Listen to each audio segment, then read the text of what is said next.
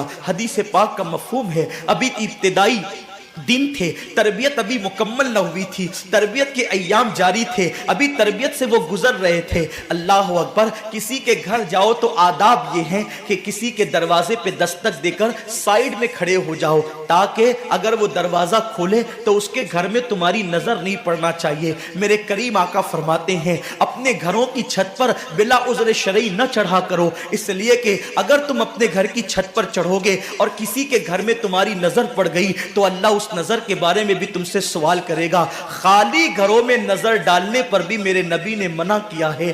جو لوگوں کی آبرو پہ نظر ڈالتے ان کا انجام کیا ہوگا. حالت روزہ میں جو انٹرنیٹ پر زنا کے مناظر دیکھتے ان کا انجام کیا ہوگا. جو روزے کی عظیم راتوں کے اندر کرکٹ محلے میں کھیلتے ہوئے وقت کو ضائع کر دیتے ان کا انجام کیا ہوگا.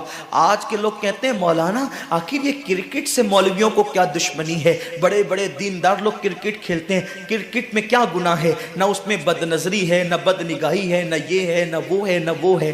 یاد رکھنا کرکٹ میں اگر کوئی گناہ نہ بھی ہو تو جو وقت ضائع ہو رہا ہے نا یہ کیا کوئی کم گناہ ہے. وقت کو ضائع کرنا خود گناہ ہے, وقت کا ضیاع خود گناہ ہے.